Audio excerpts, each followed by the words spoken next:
नमस्कार दोस्तों, मैं हूँ राज और आप देख रहे हैं हाईवे 33। तो चलें दोस्तों आज की कहानी के सफ़र पर। दोस्तों ये ट्रक ड्राइवर की कहानी है जिनका नाम है जितेंद्र। ये जो घटना बताते हैं उनके साथ जब हुई थी, साल था 2010 का और जगह छत्तीसगढ़। जितेंद्र जो थे ना, नई नई शादी हुई थी। शादी का अभी 2 ही महीना हुआ था, लेकिन अब ट्रक ड्राइवर थे ना, ट्रक ड्राइवर का काम ही भाई अब बाहर घूमना, रोड पर। अपने घर में कैसे रुकेंगे? अगर रुकेंगे तो नुकसान तो उनका ही होगा। ट्रक इतना महंगा सौदा है और जब पैसा कमाएंगे नहीं तो घर परिवार कैसे चलेगा? शादी तो हो गया, दुल्हन भी आ गई, सब कुछ हो गया, सुहाग रात बन गया, सब कुछ हो गया, लेकिन पैसा तो चाहिए ना आगे ज़िंदगी बढ़ाने के लिए। अब ट्रक ड्राइवर हैं तो अपना ट्रक लेकर घर पर थोड़ी बैठेंगे। अब वही पैसे की चिंता। अब जो पैसा खर्च हुए थे शादी ब्याह में, अब उसको इकट्ठा भी करना था, कमाना था। तो आखिरकार मन मार करके जितेंद्र जी अपना ट्रक लेकर निकल लेते। लेकिन हमेशा उनका ध्यान अपनी पत्नी की तरफ रहता है। पत्नी बेहद ही सुंदर थी, पढ़ी लिखी थी, और जितेंद्र भी थे, तो ये भी पढ़े लिखे इंसान थे। अगर मजबूरी नहीं होती, अगर उनके पास में मजबूरी नहीं होती तो ट्रक ड्राइवर कभी नहीं बनते। उनका वो पिता का ट्रक था।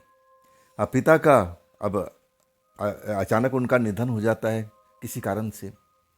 अब ट्रक, अब उनका घर परिवार की जिम्मेदारी उनके ऊपर में आ जाती है।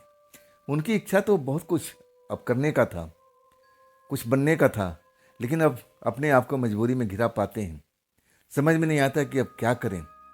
तब वो ट्रक ड्राइवर बन जाते हैं, अपना ही ट्रक अब चलाने लगते हैं।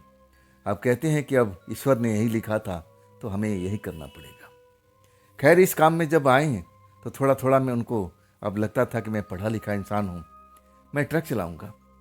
लेकिन समझ लिए, लाइन को समझ लिए कि चलो इस लाइन में पैसा तो बहुत है, कमाने वाले का ढंग चाहिए। वही शिष्टाचार से सबसे मिलते थे और जो भी उनको माल वाल देता था, जो लोडिंग कराता था, आज जानते थे कि ये पढ़ा लिखा लड़का है, इसको पहले देना चाहिए। माल भी मिलने लगा और फिर वो एक तरह से पूरे भारतवर्ष में घूमने लगे अपने ट्रक में। लेकिन सबसे बड़ी कमी थी कि अपने ट्रक में अकेले ही रहते थे, कोई साथी नहीं था। उनका ट्रक नया था, ऐसे दिक्कत परेशानी कोई होती नहीं थी। लेकिन परिवार के लोग कहते थे कि कोई भाई अब साथी ड्राइवर रख लो, अकेले कहाँ तक आप ट्रक चलाओगे।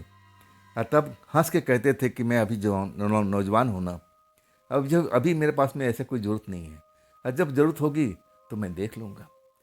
हंस के टाल देते थे। खैर अब शादी हो गई थी, अपनी दुल्हन की फिक्र भी थी। अब एक बार प्रेम जो हो जाता है तो मन तो अब इधर से उधर भटकता रहता है। अब तो रात दिन अब वो अपना रोड पर चलते थे, ट्रक के लाइन में आ चुके थे। तो ट्रक इस स्टेट से कभी राजस्थान, कभी छत्तीसगढ़, कभी ना जाने कहाँ कहाँ ट्रक घूमता रहता था। अपने घर के नज़दीक अब आने वाले थे, बड़ा खुश थे। जो माल मिला था वापसी का छत्तीसगढ़ गई था, बड़ा खुश हो गए थे कि चलो मैं माल छोड़ कर के सीधा अपने घर पर जाऊंगा, अपनी बहुरिया से मिलूंगा, अपने दिल की बात बताऊंगा, उसकी दिल की बात सुनूंगा। मन में बहुत उमंग था, लेकिन अभी टाइम लगना था उसमें। एक दिन का टाइम लगना था और रात के टाइम जब अपना ट्रक चला रहे थे, अब सुबह तक उनको गोदाम तक पहुंच जाना चाहिए था जहां पर ये माल खाली करना था। लेकिन अचानक शरीर जो है ना, दिन भर ट्रक चलाने के बाद थक जाता है, नींद के झोंका आने लगता है। अब उसके बाद अब वो समझ जाते हैं कि नींद के झोंके में ट्रक चलाना कितना खतरनाक होता है।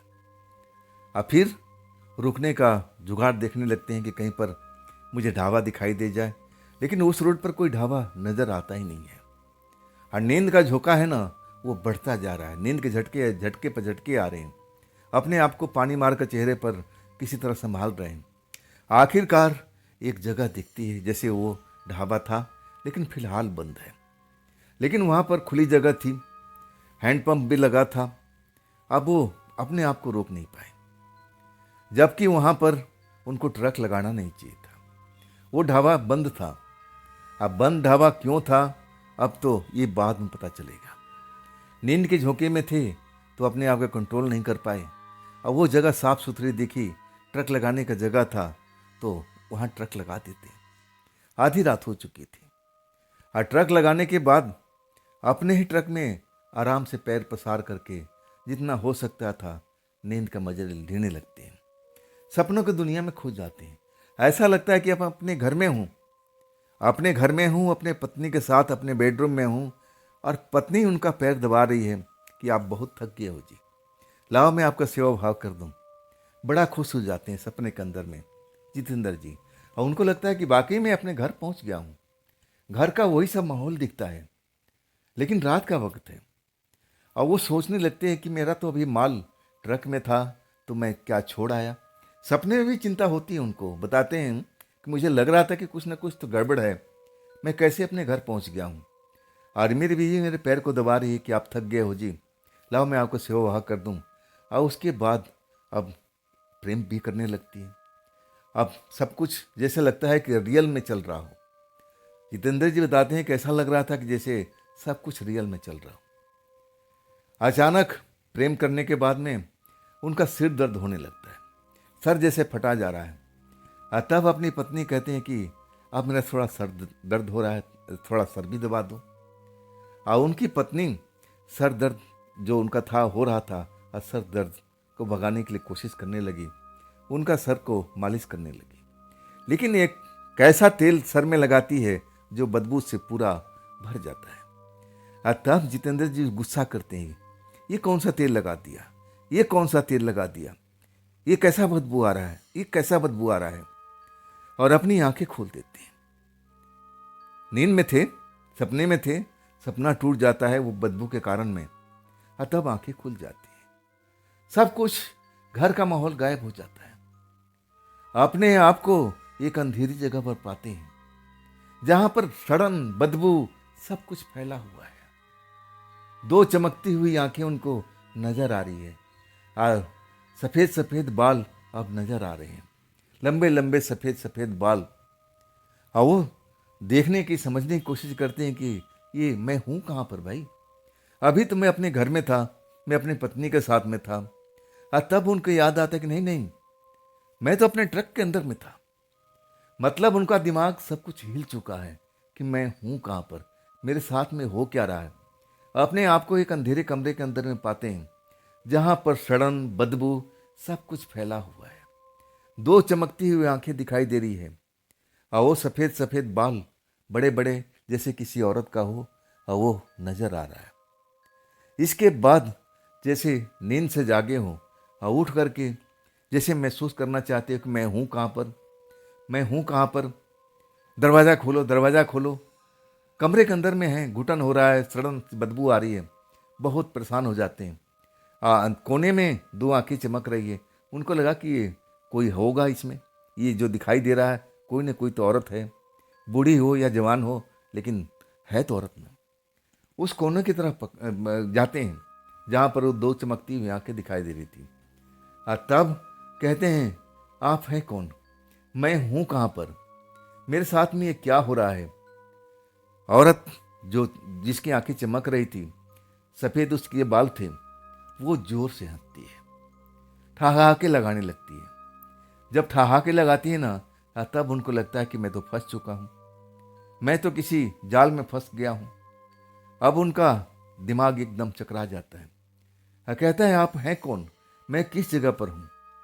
वो ठहाका लगाते हुए औरत कहती लगती है कि तुम मेरे कैद में हो, तुम यहाँ से निकल नहीं पाओगे, तुम यहाँ पर अब मेरी कैद में हो। और जब तक मैं चाहूँगी तब तक मैं तुम्हें रखूँगी, जब मेरा दिल भर जाएगा अब फिर तुम्हें मार के खा जाऊँगी। जितेंद्र जी जब सुनते हैं ना, एकदम दहल जाते हैं, चिल्लाने लगते हैं, लेकिन उनकी आवाज़ शायद बाहर निकल नहीं रही है। आवाज़ जैसे कमरे के अंदर में गूंज गूंज करके उनको दोबारा से सुनाई देने लगती है। औरत ठहाका लगाते हुए हंसने लगती है। कहती है कि तुम यहाँ से निकल नहीं सकते बगैर मेरे मर्जी का। मेरी मर्जी है कि मैं तेरे साथ में सोना चाहती हूँ। जितेंद्र जी के होश उड़ चुके थे। उनको लग गया कि मैं बहुत बड़े संकट में फंस गया हूँ, अब इसमें चतुराई से काम लेना पड़ेगा, नहीं तो किस्से कहानियाँ बहुत सुन चुके थे अपने ट्रक ड्राइवर भाइयों से कि उनके साथ भी कोई न कोई धोखा हुआ था। आज जो चतुराई से अपने आप को निकाल लिए थे उस जगह से, वही चतुराई उनको अब दिखानी पड़ेगी। आज तब कहते हैं कि मैं एक बहुत ही गरीब परिवार से हूँ, मेरी नई नई शादी हुई है, मुझे घर पर जान दीजिए, आपको जो चाहिए मैं देने के लिए तैयार बैठा हूँ, बस मेरी जान पकड़ दीजिए, मुझे इस जगह से निकाल दीजिए, बदले में आप जो चाहेंगी मैं करने के लिए तैयार हूँ, देने के लिए तैयार हूँ।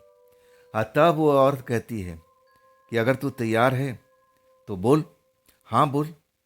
तब जितेंद्र जी कहते हैं मौके की नज़ाकत देख करके कि हाँ, मैं बहुत ही तैयार हूँ, मुझे बस इस जगह से निकलना है, जो चाहिए आप मुझसे ले सकती हैं, मेरी जान छोड़ करके। औरत फिर हंसती है, आप भी उनके नज़दीक आ जाती है। आज जब थोड़ा सा उजाला होता है ना, बाल उसका चमकता है, वो सफ़ेद बाल अचानक सुनहरा सा हो जाता है और वो आंखें अभी भी चमकती रहती हैं। जितेंद्र जी बिल्कुल समझ जाते हैं कि मैं किसी चुड़ैल के संगत में आ चुका हूँ, ये चुड़ैल ही होगी, ये अपना रंग रूप बदल सकती है। अभी थोड़ी देर पहले मुझे इसके बाल सफ़ेद दिख रहे थे, अब ये सुनहरी हो चुकी है, लेकिन पूरा चेहरा साफ नहीं दिखाई दे रहा था। और फिर उस जगह पर जो घुटन हो रहा था, बदबू फैली हुई थी, सांस लेने में कठिनाई हो रही थी, वो सब कुछ गायब हो जाता है। अचानक वहाँ पर मध्यम रोशनी हो जाती है। मध्यम रोशनी में जो देखते हैं ना, वो अपने आप को अब रोक नहीं पाते। देखते हैं कि उनकी ही पत्नी उनके सामने खड़ी है, वैसे ही रंग ढंग, वही हाइट, वही नैन नक्श, जरा भी कोई बदलाव नहीं है। जब अपनी पत्नी को खड़ा देखते हैं ना, वो एकदम हिल के रह जाते हैं। पत्नी उनकी मुस्कुराती है और आवाज़ दूसरी होती है, पत्नी की आवाज़ चेंजेज होती है, रंग रूप सब कुछ वही दिखाई देता है, लेकिन आवाज़ बदली होती है। जैसे आवाज़ हंस रही थी वही आवाज़ है। हंस के कहती है कि आप पहचान तो लिया होगा कि मैं कौन हूँ। एकदम डरे हुए थे जितेंद्र जी, कहने लगे कि आपने मेरी पत्नी का रूप ले लिया है, आप पत्नी का रूप ले लिए हैं। तब वो उनकी जो पत्नी थी हंसती है, हंस के कहती है तो इसमें बुराई क्या है, मैं तुम्हारी पत्नी के रूप में हूँ, आओ मुझसे प्यार करो, तब मैं तुम्हारी जान को बख्श दूंगी। जितेंद्र जी बहुत हिल गए थे, समझ में नहीं आ रहा था कि हे ईश्वर, प्रार्थना करने लगे कि मैं इस चुड़ैल से या जो भी शक्ति इससे मैं पीछा कैसे छुड़ाऊं, क्या करूं, क्या मैं युक्ति लगाऊं, क्या यत्न करूं। तब वो कहने लगे कि देखिए, बस मुझे थोड़ा सा एक मौका दे दीजिए, मैं अपने ट्रक के पास जाऊंगा, कपड़े वपड़े चेंज करके आऊंगा, इसमें बहुत बदबू आ रही है, अब मुझे बदबू सहन नहीं होती है। औरत हंसने लगी, उन्हीं की पत्नी हंसने लगी, कहती है ये चाल पुरानी हो चुकी है, अब तो तुम इस जगह से तभी निकल सकते हो जब मैं चाहूं, अपनी मर्जी से तुम निकल नहीं सकते, तो देरी क्यों कर रहे हो, मैं तो तुम्हारी पत्नी के रूप में हूं ना, जैसे तुम अपने पत्नी से प्यार करते हो मुझसे प्यार करो, क्या फर्क पड़ता है। आखिरकार अपने दोनों बाहें फैला करके जितेंद्र जी से लिपट जाती है। और जितेंद्र जी सब कुछ जानते हैं कि ये मेरी पत्नी नहीं है, ये चुड़ैल है या फिर कोई दूसरी शक्ति है, मैं अब फंस चुका हूँ। लेकिन जितना छटपटाते हैं, निकलने की कोशिश करते हैं, लेकिन निकल नहीं पाते। आंखों के आगे कुछ देर के बाद में अंधेरा होने लगता है और अपने आप को बस ऐसा लगता है कि हवा में उड़ते जा रहे हों और अचानक जमीन पर आकर धड़ाम से गिर गए हों। पूरा अंधेरा अंधेरा हो जाता है, मतलब वो बेहोशी की दुनिया में चले जाते हैं और उसके बाद उनके साथ में क्या हुआ है कुछ भी मालूम नहीं। जब जितेंद्र जी को होश आता है ना, अपनी आंख खोलते हैं तो अपने आप को ट्रक के अंदर में पाते हैं। और ट्रक के अंदर में वैसे ही घर में जैसे सड़न थी, बदबू थी, वैसे ही सब कुछ महसूस हो रहा है। आंख खोलते हैं और देखते हैं कि मैं तो अपने ट्रक में हूँ। अपने आप को देखते हैं तो अपने शरीर पर एक भी वस्त्र नहीं है और शरीर जैसे पूरा बदबू से सना हुआ है। उसी टाइम जितेंद्र जी जरा भी देरी नहीं करते हैं, बिल्कुल सेकंड नहीं लगाते हैं, समझ जाते हैं कि मेरी जान आज बच गई है, अब मैं यहाँ से निकल लूँ। कितनी टाइम हुआ है नहीं हुआ है उसकी परवाह नहीं करते हैं, सुबह हुई है कि नहीं हुई है, और अपना ट्रक जिस अवस्था में थे उसी अवस्था में ट्रक को अब चाबी लगा करके स्टार्ट करके और दौड़ा देते हैं। जब उस ढाबा से आगे निकल जाते हैं ना, तब उनकी जान में जान आती है। लेकिन वो बदबू जो शरीर में थी वो अभी तक मौजूद है। सड़न की बदबू, जैसे गंदगी से ढेर उनका बदन हुआ पड़ा है। ऐसा लग रहा था कि अपने बदन से उनको नफरत हो गई है। कपड़े लत्ते तो उनके बदन पर था ही नहीं, बिल्कुल आदमजात थे। और ट्रक दौड़ाते हुए उस ढाबे से काफ़ी दूर निकल जाते हैं। और तब तक सुबह का अब जो ये सुबह का टाइम हो चुका था। मतलब आकाश में चिड़िया चहचहाने लगी, उड़ने लगी। और तब उनको लगता है कि अब सुबह हो चुकी है। और वो ट्रक दौड़ाते हुए रुकती नहीं है। अचानक एक जगह पर देखते हैं कि पानी का पोखर है। अब तब जा कर के अब सुबह जब हो जाती है तब वहाँ पर ट्रक रोकते हैं। आओ ना ताव देखते हैं, सीधा अपने कपड़े लत्ते लेकर के ट्रक से उतर के और तालाब में घुस जाते हैं। पूरा अपने आप को नहाते हैं, शरीर को पवित्र करके, और तब नए कपड़े वस्त्र पहन करके और फिर अपने ट्रक में आते हैं। सोचने पे विवश हो जाते हैं कि आखिर मेरे साथ में उसने किया क्या। क्या मैं वाकई कहीं और मुझे ले गई थी, या मैं अपने ट्रक में ही था। माहौल ऐसा क्रिएट कर दिया था कि मैं कहीं और कमरे के अंदर में हूँ, जहाँ पर गंदगी का ढेर लगा हुआ है। तो जरूर ये चुड़ैल ही थी। अब मैं क्या करूँ, अब मैं क्या करूँ। लेकिन माल तो अभी खाली करना था। इसके बाद अपने उस गोदाम पर पहुँचते हैं, माल खाली करते हैं, और फिर कहीं का माल नहीं लेते हैं। सीधा अपने गांव पहुँचते हैं, अपने घर पहुँचते हैं। अपने माँ से, अपने परिवार से सब कुछ बात बताते हैं। सब परिवार के लोग डर जाते हैं। उनकी पत्नी और वो भी डर जाती, रोने लगती है। और तब परिवार के लोग कहते हैं, बेटा डरो मत, हर चीज़ का कोई ना कोई उपाय है। हम तुम्हें ले चलते हैं ना मंदिर में, वहाँ पुजारी जी कोई ना कोई रास्ता बताएंगे। हम मंदिर में ले जाते हैं, पुजारी जी झाड़ फूक करते हैं। हाँ, कहते हैं बेटा तुम बच गए, उस रात तुम बच गए। अगर तुम उस औरत का साथ नहीं देते उस वक़्त में, तो तुम्हें मार जाती। तुम्हारा शरीर का एक एक रक्त निचोड़ लेती, और तुम्हारी लाश को तो पता भी नहीं लगता। अगर तुम उस वक्त में उसको मना कर देते कि मैं तुम्हारा कोई कहना नहीं मानूंगा, मैं तुम्हारा साथ नहीं दूंगा, तो वो तुम्हें जिंदा नहीं छोड़ती। तुमने जरूर ये बहुत बड़ी चतुराई का काम किया है कि उस वक्त में अपनी जान को परवाह किया और अपने आप को एक तरह से समर्पित कर दिया उस चुड़ैल को। वो वाकई में एक खतरनाक चुड़ैल थी। अगर उस वक्त में तुम ना नुकुर करते, भागने की कोशिश करते कि नहीं मैं तुम्हारा साथ नहीं दूंगा, तो तुम्हें जिंदा भी नहीं छोड़ती। शुक्र है कि तुम्हारे उस वक्त में दिमाग में आ चुका था कि मुझे इसका साथ देना चाहिए था, और तभी वो तुम पर दया भाव किया। अब तुम डरो मत, अब तुम्हारे साथ में ऐसा कुछ नहीं होगा। मैं तुम्हें यंत्र बना के देता हूँ, अपने गले में डाल कर रखना, और जहाँ चलना रात बिरात ट्रक चलाओ, कोई परवाह नहीं, लेकिन इस यंत्र को अपने गले में डाल के रखना। हिल चुके थे जितेंद्र जी और उनका पूरा परिवार, और खास करके उनकी पत्नी कहने लगी, ना जी ना, अब आप ट्रक चलाने बिल्कुल नहीं जाओगे, ट्रक का लाइन छोड़ो। जितेंद्र जी को लगा कि हाँ सही तो कह रही है, मुझे इस लाइन में पढ़ना ही नहीं है। महीना डेढ़ महीना तक अपने घर में रहते हैं, और जब उनका डर कम होता है, आखिरकार अब जीविका भी तो चलानी है, और तब जाके अपनी पत्नी को समझाते हैं कि अब डरो मत, मेरे पास बाबा जी का दिया हुआ ये ताबीज है, यंत्र है। अब बाबा जी ने बोला है कि जब तक मेरे गले में है, कोई चुड़ैल, कोई किसी प्रकार का शक्ति मेरे को छू नहीं पाएगा, अब डरो मत। और उसके बाद पत्नी तो नहीं मान रही थी। जितेंद्र जी कह रहे थे कि वो तो मना कर रही थी कि नहीं, आप मुझे छोड़ कर नहीं जाओगे, ट्रक तो बिल्कुल नहीं चलाओगे, बेशक आप पढ़े लिखे हो, कोई काम कर लो, अच्छी नौकरी कर लो, लेकिन ट्रक का लाइन छोड़ दो। लेकिन जितेंद्र जी जानते थे कि मैं नौकरी करूँगा तो इतना पैसा मिल नहीं पाएगा, अब मुझे पैसे की ज़रूरत है, और तब जाके फिर वो दोबारा काम करने लगते हैं। हाँ, जब उस जगह से कभी कभी गुजरते हैं ना, दिन के टाइम में उस ढाबा की तरफ देखते हैं, और वो ढाबा में दिन में काम होता था, चाय नाश्ता बनता था, और रात के टाइम वो ढाबा बंद हो जाता था। जरूर उस ढाबे में कोई ना कोई चक्कर था। कई बार हिम्मत किए कि चलो ढाबा के मालिक से पूछते हैं, लेकिन वो सोच समझ कर रुक गए कि ना ना ना ना, मैं इस ढाबा में आज के बाद कभी कदम नहीं रखूंगा। लेकिन कहानी यहीं पर समाप्त नहीं होती है। पत्नी के समझाने बुझाने के बाद में अब पत्नी भी अब करे क्या, कमाई भी जरूरी है, घर परिवार भी चलाना है, इकलौता थे जितेंद्र जी। कब तक घर में बिठा कर रखते हैं। आखिरकार जितेंद्र जी अपनी पत्नी को, अपने परिवार को समझा करके अब फिर ट्रक के लाइन में आ जाते हैं। धीरे धीरे जो डर था ना, वो निकलता जा रहा था। और आखिरकार जब 5-6 महीना बीत जाता है, अब तब लगता है कि सब कुछ सही हो गया है। अब सब कुछ अब पहले जैसा है, अब कोई डरने वाली बात नहीं है।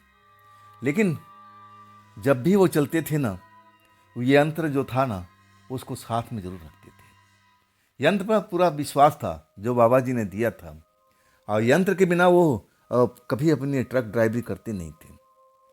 और ऐसे ही एक बार घर से निकलते हैं ना, तो जल्दीबाजी में वो यंत्र को भूल जाते हैं। यंत्र घर पर ही रह जाता है। अब इसके बाद जितेंद्र जी अपना ट्रक लेकर निकल जाते हैं, और उनको लगता है कि यंत्र तो मेरे गले में है, अब डरने वाली क्या बात है। ये गलती जब वो नहा रहे थे तो यंत्र को निकाल करके एक खूंटी पर टांग दिया करते थे। उस टाइम जल्दीबाजी थी, इसी चक्कर में यंत्र को पहन नहीं पाए। अब फिर अपने काम पर निकल जाते हैं। अब तो लगा था कि अब ऐसा कुछ होगा ही नहीं, जब तक हमारे गले में यंत्र पड़ा हुआ है कोई बुरी शक्ति मुझे छू नहीं पाएगी। लेकिन अब टाइम खराब था जितेंद्र जी का। अब उस जगह पर नहीं, दूसरी जगह पर, वहाँ से कम 50-60 किलोमीटर दूरी पर जितेंद्र जी बताते हैं कि मैं एक रास्ते से, सुनसान रास्ते से रात को गुजर रहा था। अब मुझे किसी बात का डर नहीं था, भय नहीं था। मुझे लगा कि बाबा जी का शक्ति तो है मेरे पास में, वो ताबीज़, वो यंत्र मेरे गले में है, और जब तक है कोई शक्ति, बुरी शक्ति मुझे तो बिल्कुल नहीं छुएगी। निकल रहे थे, अचानक उनके ट्रक के आगे एक जानवर आ जाता है। और जैसे आता है ना, वो ब्रेक लगाते हैं, और वो हड़बड़ी में अब एक तरह से कंट्रोल कर नहीं पाते अपने ट्रक को। ट्रक पास के एक पेड़ के पास में आकर के टकरा जाता है, इंजन बंद हो जाती है, एकदम हाथ पैर फूल जाते हैं। ये क्या हो गया, ये क्या हुआ। अब वो समझ गए कि एक्सीडेंट तो हो गया, लेकिन जान किसी की नहीं गई। हाँ, हमारा ट्रक का नुकसान जरूर हुआ है। अब उसके बाद नीचे उतरते हैं, उस जानवर को देखते हैं कि कहाँ गया। जानवर तो बिल्कुल गायब हो चुका था। वहाँ पर जानवर नाम का कोई चीज़ था ही नहीं। इतनी जल्दी सब हो गया, एकदम समझ में नहीं आ रहा था। अभी भी उनको अपने ट्रक में आ जाना चाहिए, नीचे उतरे हुए थे, और उनको तो लगा कि गले में लॉकेट है, यंत्र है, मुझे किस बात का डर है। अब अपने ट्रक को दोबारा स्टार्ट करने की कोशिश करते हैं, स्टार्ट नहीं होता है। और तब लगता है कि अब नीचे उतर के देखना चाहिए कि आखिर नुकसान क्या हुआ है। पेड़ से जाके टकराई थी तो ज़रूर कुछ ना कुछ नुकसान है, और तभी मेरा ट्रक स्टार्ट नहीं हो रहा है। उतर के देखते हैं, लेकिन नुकसान ज़्यादा नहीं। ट्रक का एक कोना ज़रूर उस पेड़ से टच किया था, लेकिन इतना नुकसान नहीं हुआ था जितना वो सोच रहे थे। ट्रक भी बच गया था, वो भी बच गए थे, और वो जानवर तो बिल्कुल गायब ही हो गया था। लेकिन ट्रक उनका स्टार्ट नहीं हो रहा था। सबसे बड़ी समस्या थी कि ट्रक में अचानक क्या हो गया, ट्रक क्यों रुक गया। अब इधर उधर देखने लगते हैं ट्रक के इंजन के बारे में, जो कुछ जानते थे सब कुछ चेक करने लगे, लेकिन समझ से परे था। वो रोड बिल्कुल सुनसान हो गई थी। अब एक ऐसी जगह पर फंसे हुए थे जहाँ पर ना कोई घर, ना कोई दुकान, ना कोई ढाबा, और ना कोई ट्रक पर, रोड पर कोई चलता हुआ ट्रक या कोई और अन्य साधन दिखाई दे रहा था। बिल्कुल सुनसान हो चुका था, और आधी रात का वक्त था। डर तो नहीं लग रहा था, उनको लग रहा था कि बाबा जी का लॉकेट है, सब कुछ सही है, अब डरने वाली क्या बात है। ये कोई ढाबा वगैरह तो है नहीं, ये तो बीच रोड है। अब जो होना था हो चुका है। लेकिन आश्चर्य लग रहा था कि वो जानवर ना जाने भैंसा था क्या था, एक पल तो दिखाई दिया काला काला सा, उसके बाद हमने ब्रेक लगा ही दिया था, तब तक टकरा गई थी पेड़ से। लेकिन वो गया कहाँ जानवर। चिंता में लगे हुए थे, ट्रक स्टार्ट नहीं हो रहा था कि अब क्या करें क्या करें। फिर एक हंसने की आवाज़ सुनाई पड़ती है। जैसे हंसने की आवाज़ सुनाई पड़ती है ना, अब उनका रोम रोम खड़ा हो जाता है, पूरा शरीर कांप जाता है। उस आवाज़ को तो कभी वो भूल ही नहीं सकते थे। उस आवाज़ को जैसे ही कानों में पड़ती है ना, मोड़ कर देखते हैं, वही औरत। कौन सी औरत? याद होगा आपको, उनकी पत्नी के रूप में वो चुड़ैल से सामना किए थे पहली बार उस ढाबे के अंदर, ढाबे के बाहर में जब ट्रक खड़ा किए थे। बिल्कुल वही उनकी पत्नी रोड पर खड़ी हुई ट्रक के पास में, लेकिन आंखें उसकी अलग दिखाई दे रही थी। बिल्कुल आंख में जैसे कोई लैंप लगा हुआ, रोशनी निकल रही हो। और बिल्कुल कपड़े लत्ते अपनी जैसे देख रहे थे अपनी पत्नी जैसे यहाँ पर खड़ी है और हंस रही है। हंसते हंसते कहने लगी, अब कहाँ बच के जाएगा, अब कहाँ बच के जाएगा। उस दिन तो तू मुझसे झूठ बोल कर निकल गया, लेकिन अब कहाँ जाएगा, अब कहाँ जाएगा। समझ में नहीं आ रहा था कि ऐसा क्या हुआ, एकदम हाथ पैर फूल जाते। इनके गले में लॉकेट है, अपने को ऐसा महसूस करते हैं कि मेरे पास में लॉकेट है, अब तो ये मुझे छू नहीं पाएगी। एक नज़र में देख करके उसकी आंखों को देखकर पहचान गए कि ये मेरी औरत तो हो ही नहीं सकती, ये तो वही चुड़ैल है जिसके साथ उस ढाबा के बाहर मैं जब ट्रक में आराम कर रहा था, तब ये मेरे साथ में हुआ था। आप डरे तो हैं, लेकिन हिम्मत है कि मेरे पास में लॉकेट है। जब तक लॉकेट गले में है तब तक तो मुझे कोई छू नहीं पाएगा। लेकिन वो भूल चुके थे कि लॉकेट तो उनके घर की खूंटी पर टंगी हुई है जब वो नहा रहे थे, और उसके बाद जल्दीबाजी में ये लॉकेट पहन नहीं पाए थे। और तब तक उन्हीं की पत्नी के रूप में वो चुड़ैल उनके पास आ जाती है और कहती है, अब भाग के दिखा।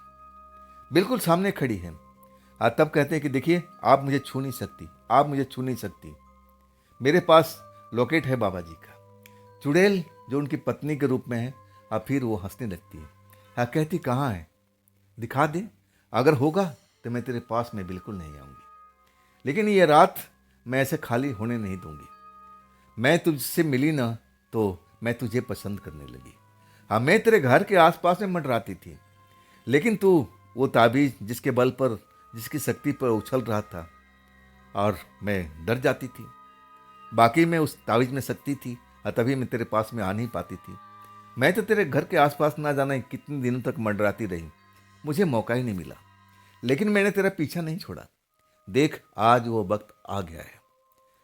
जितेंद्र जी के हाथ पैर फूल गए थे, डर गए थे कि ईश्वर, लॉकेट कहाँ है।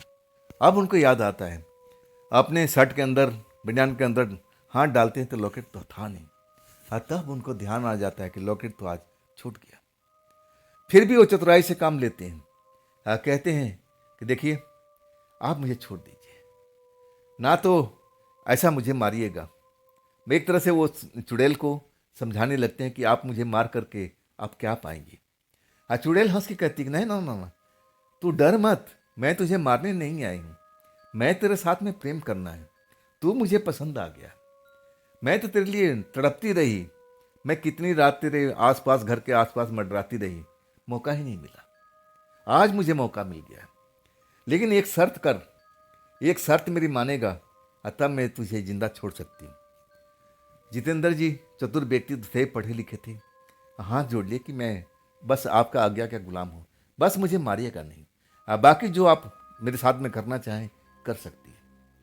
हंस के कहती है कि ठीक है, लेकिन ये शर्त मेरा तो मान तो ले, समझ तो ले, सुन तो ले कि मैं क्या कर रही हूँ। तब जितेंद्र जी कहते हैं कि हाँ हाँ बोलिए, मुझे आपका शर्त सब कुछ मंजूर है।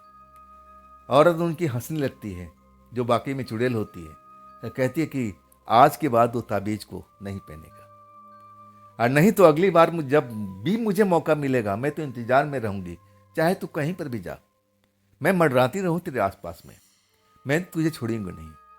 लेकिन एक शर्त है, महीने में एक रात मेरे साथ में बितानी पड़ेगी, और तब मैं तुझे छोड़ सकती हूँ, हाँ कर या ना कर। जितेंद्र जी सोचने लगते हैं, 2 मिनट का टाइम लगाते हैं, और कहते हैं कि इसमें बुराई क्या है, अब जान बच जाए, इससे बड़ी बात क्या हो सकती है। और तब कहते हैं कि ठीक है, मुझे मंजूर है, लेकिन शर्त वही रहेगा कि आप मुझे नुकसान नहीं पहुंचाओगी। और आखिरकार चुड़ैल हंसने लगती है और कहती है, जिसको मैं प्यार करती हूँ उसका मैं नुकसान थोड़ी उठाऊंगी। फिर वही होता है, जितेंद्र जी ना चाहते हुए अपने पत्नी के रूप में, अब वही चुड़ैल उनकी पत्नी के रूप में उनको मिलती है, और फिर वो प्रेम करते हैं। अब इसके बाद वो रात निकल जाती है। जितेंद्र जी सोचने पे विवश हो जाते हैं कि क्या मैं उस तबीज को ग्रहण करूं, धारण करूं या ना करूं। मन ही मन सोचने लगते हैं कि ना, अगर मैं ये दोबारा से फिर गलती करता हूँ, वो तो मुझसे प्रेम करती है, वो चुड़ैल तो मुझसे प्रेम करती है, अगर उसको जरा भी मालूम हो गया कि मैं फिर से ताबीज या यंत्र पहन लिया हूँ तो मुझे छोड़ेगी नहीं। इस बार मुझे माफ़ी नहीं देगी, मुझे मार डालेगी। चलो जो होगा देखा जाएगा। अब मुझे क्या, अब 30 दिन में एक दिन उसके साथ गुजारना है, चलो मैं झेल लूँगा। और उसके बाद से जितेंद्र जी बताते हैं कि मैं लगातार 2 साल तक उसके संपर्क में रहा। हर 30 दिन पर वो, मैं कहीं भी रहता था और वो मेरे केबिन में आ जाती थी और उसके साथ में रात गुजारता था और सुबह होते ही वो चली जाती थी और फिर 30 दिन के बाद में वो नजर आती थी उस रात को। इस तरह मैं 2 साल तक उसको झेलता रहा। हाँ, वो कभी भी मुझे नुकसान पहुंचाने की कोशिश नहीं की। जब भी मिलती थी मेरी पत्नी के रूप में, जैसे मेरी वो पत्नी ही हो, जैसे पूरा शरीर, बनावट, सब कुछ, बस आंखें छोड़ करके। आंखों में एक अजीब सी प्रकाश निकलती थी और आवाज उसकी बस भर्राई हुई होती थी और बाकी कोई फेर बदल नहीं था। मैं तो उस समय अपने पत्नी ही मान लेता था। जब उसके साथ में प्रेम करता था तो मुझे लगता था कि मैं अपने पत्नी के साथ में हूँ। अब मैं डरता भी नहीं था। लेकिन 2 साल के बाद में जब वो 30वां दिन आया, अब मैं उस रात इंतजार कर रहा था कि वो आएगी आएगी, लेकिन उसके बाद में वो आई नहीं। अब तो काफ़ी साल हो गया। अब उसके साथ में क्या हुआ, क्या उसकी मुक्ति मिल गई या फिर अब ना जाने क्या हुआ होगा। मैं तो बोल नहीं सकता, ना जान सकता कि आखिर उसके साथ में क्या घटना घटी है या उसको मुक्ति मिल गई है। और तभी तो वो मेरे पास में बिल्कुल नहीं आई है। अब मुझे डर भी नहीं लगता है। और उसके बाद से मैंने कभी वो ताबीज यंत्र को पहना नहीं था। मुझे लगा कि ना, जो काम प्रेम से हो सकता है तो फिर झगड़ा और मौत के, अब कुएं के अंदर छलांग लगाने वाली बात थी। और उसके बाद कभी भी वो मुझसे मिली नहीं। 2 साल तक मैं जरूर परेशान रहा। जब भी 30वां दिन आता था, अब मैं अंदर से डरा रहता था कि आज वो आएगी। लेकिन आती थी ना, तो मुझे एहसास तक नहीं होता था कि वो कोई चुड़ैल है। मेरी पत्नी के शरीर में, जैसे मेरे पत्नी का शरीर था, अब वैसी ही आती थी। अब मुझे जरा भी एहसास नहीं होने देती थी कि वो कोई प्रेतात्मा है, आत्मा है, कोई चुड़ैल है। तो दोस्तों, ये थी आज की कहानी जितेंद्र जी की भेजी हुई। ये कहानी आपको कैसी लगी कमेंट में ज़रूर बताइएगा। और दोस्तों, अगर आपके पास भी ऐसी कोई घटना है, कोई कहानी है, कोई अपनी आप बीती है, तो आप मुझे अब इन माध्यमों पर भेज सकते हैं। जैसे मेरा व्हाट्सएप नंबर, मेल आईडी, इस पर आप अपनी घटना को अब विवरण पूरा मुझे भेज सकते हैं। और दोस्तों, ये भी चैनल आप ही का है, तो इसको भी अपना प्यार दीजिए, लाइक कीजिए, सब्सक्राइब कीजिए, शेयर कीजिए और हाइप वाला बटन तो ज़रूर दबाइएगा। अब फिर दोस्तों, हम मिलते हैं ना कल की रात ऐसी ही एक रोमांचक घटना के साथ में। आप लोग अपना ख्याल रखिएगा। नमस्कार।